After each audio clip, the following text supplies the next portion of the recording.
السلام عليكم. اهلا بيكم في درس جديد وشرح جديد من شروحات قناة استوديو المواهب. معاكم محمد عادل.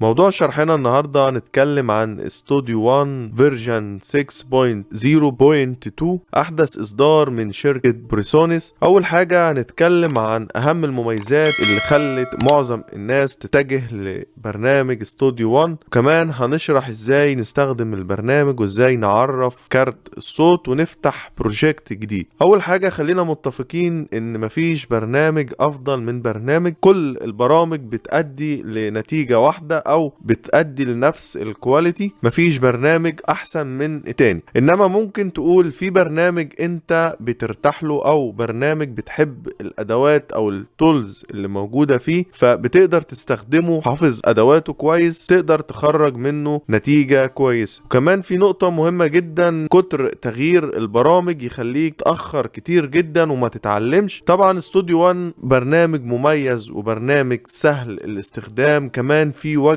ماسترنج ممتازة جدا وتقدر تحول من واجهة الميكس لواجهة الماسترنج بسهولة جدا. كمان برنامج استوديو 1 مميز جدا في الهندسة الصوتية والتوزيع الموسيقي. في برامج تانية ممكن تلاقيه بيتميز اكتر في التوزيع او يتميز اكتر في الهندسة، انما البرنامج ده بيجمع بين الاتنين. اول حاجة هنبص كده للواجهة اللي معانا دي. اول ما تفتح البرنامج عندنا هنا ممكن تقدر تضيف اي صورة او اسم يعني للبروفايل بتاعك. بعد كده تضغط على شكل الاوديو انترفيس بالشكل ده كده، هتلاقي عندك هنا المكان اللي هتختار منه كارت الصوت. من عند اوديو ديفايس هتختار كارت الصوت اللي انت بتستخدمه واللي انت معرفه على الجهاز. هتختار مثلا انا اخترت فوكس رايت، انت هتختار كارت بتاعك. بعد كده هتدوس على الكنترول بانل، هتفتح معاك، هتختار السيمبل ريت وهتختار البفر سايز. السيمبل ريت لو انت بتستخدم 48 مفيش مشكلة، بتستخدم 44 100 برضو مفيش مشكلة، هتختار السيمبل ريت اللي انت بتستخدمه. تاني حاجة البفر سايز هتختار 128 لو انت هتبدأ تسجل، انما لو انت هتبدأ تعمل ميكس وماستر هتختار اعلى حاجة في البفر سايز، انما عشان انت هتسجل فهتختار 128 عشان ما يحصلش تأخير معاك في الصوت ويبقى فيه مشكلة معاك ان انت تسمع الصوت متأخر.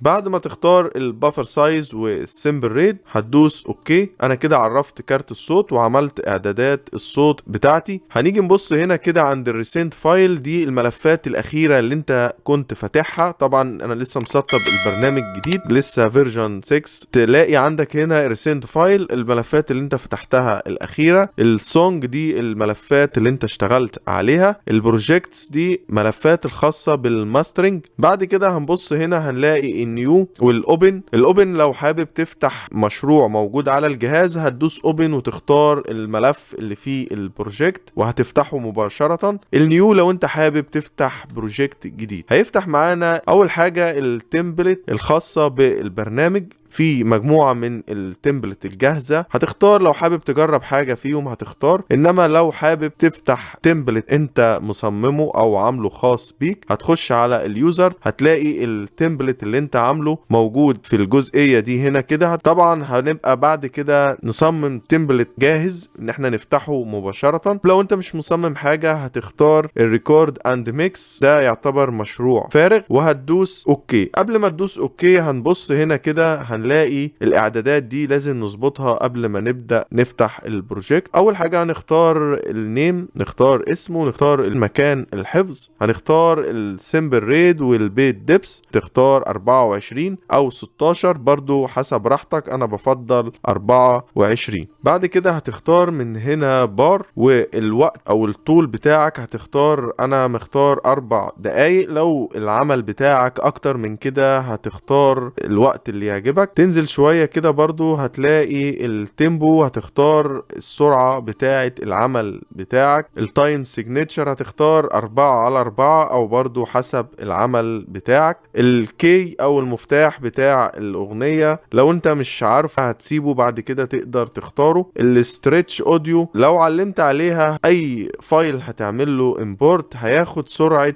العمل اللي هي 120، انما لو شلت العلامة هيبقى هو على سرعته مش هتتغير. الافضل طبعا تخليها تعلم عليها. بعد كده هتلاقي هنا لو حبيت ان انت تختار فايل عشان تفتح على طول في البرنامج مباشرة وهتدوس اوكي.